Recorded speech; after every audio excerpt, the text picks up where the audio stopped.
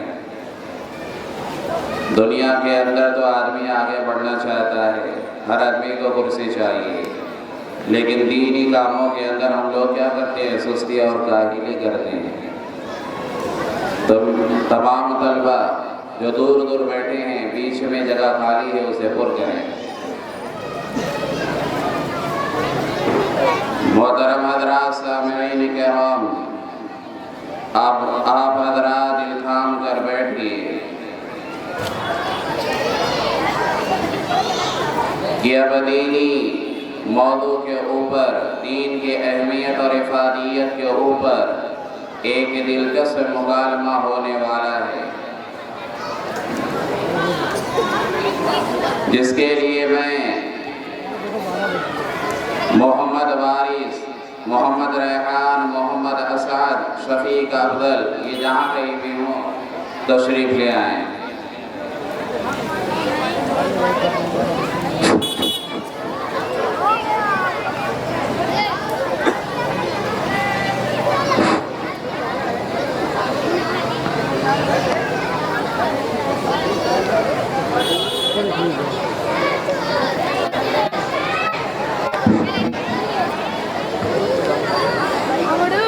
السلام علیکم چاچا میاں۔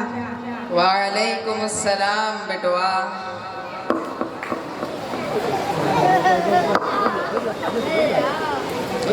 یہ گٹھری وٹھری لے کر کہاں جا رہے ہو؟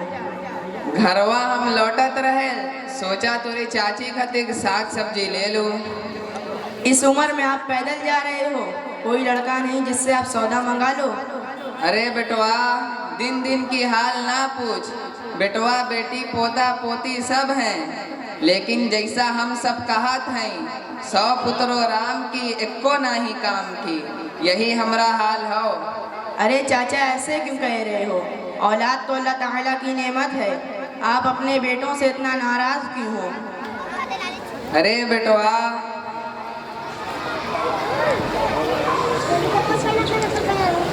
ارے چاچا ایسے کیوں کہہ رہے ہو؟ اولاد تو اللہ تعالیٰ کی نعمت ہے، آپ اپنے بیٹوں سے اتنا ناراض کیوں ہو؟ ارے بیٹوا، ہم تو اللہ تعالیٰ سے کہت رہے، ہم کو دیو تو دیو، دوسر کو ایسا لڑکا نہ دیو۔ بیٹوا بیٹی پوتا پوتی سب ملا کے 25 ٹھو ہیں، لیکن سب اپنا لڑکا بچہ لے کر رہے تھے، ہمار بوڑھا بوڑھی کا حال کا جانے تھے، رات بھر کھاسا کری تھے، کونو ایک کو گولی تک نہیں دیتی، اگر توری چاچی نہ ہوتی تو ہم بھکن مر جاتے ہیں۔ ارے توبہ توبہ، کیسے بچے ہیں آپ کے؟ کیا آپ نے انہیں تعلیم نہیں دی؟ ہم سب کے پڑھائے رہے، ایک وکیل لکھنؤ رہے تھے، دوسر اپنا لڑکا بچہ لے کے بمبئی رہے تھے، یہ دونوں سے ہمیں کونو مطلب نہیں ہے۔ یہ تو بڑے افسوس کی بات ہے، لیکن چاچا میاں یہ تو بتا دیجئے کہ آپ نے کسی کو دینی تعلیم دلوائی؟ یہی مارے نہیں پڑھائے رہے، اگر مولوی بن جاتے تو مسجد مدرسہ میں نوکری کری، 2-3 ہزار روپیہ کمائی، خود کھائی اور ہم کو کا کھلائی۔ استغفر اللہ، واقعی آپ کی بڑی گندی سوچ ہے کہ انگریزی پڑھے گا تو ہی کھلائے گا اور مولوی بنے گا تو بھوکے مرے گا۔ دیکھیے مولانا صاحب آ رہے ہیں، ذرا ان سے معلوم کرتے ہیں۔ السلام علیکم مولانا صاحب۔ وعلیکم السلام ورحمۃ اللہ وبرکاتہ۔ مولانا صاحب کہاں جاتے ہو؟ میں مسجد رحم اللہ کے مدرسۃ الحبیب میں پڑھانے جا رہا ہوں۔ مولانا صاحب، ہم آپ کے مدرسے میں حافظہ کرتے ہیں، لیکن چاچا میاں کہہ رہے ہیں کہ مولانا صاحب 2-3 ہزار روپیہ کماتے ہیں، یہ کیا کھائیں گے اور کیا اپنے بیوی کو کھلائیں گے؟ تو مولانا صاحب ذرا آپ انہیں سمجھائیے۔ لا حول ولا قوت الا باللہ۔ دیکھیے چچا میاں، یہ صرف آپ کی نہیں بلکہ اکثر لوگوں کی یہی سوچ ہے کہ حافظ مولوی کما کھا نہیں پاتے۔ یہ بہت گندی، بہت ہی گندی سوچ ہے۔ کھلانے والی ذات تو صرف اور صرف اللہ تعالیٰ کی ہے، جو روزی دیتا ہے، جو مارتا جلاتا ہے، جو ہر چیز کا مالک ہے۔ کوئی بھی انجینئر،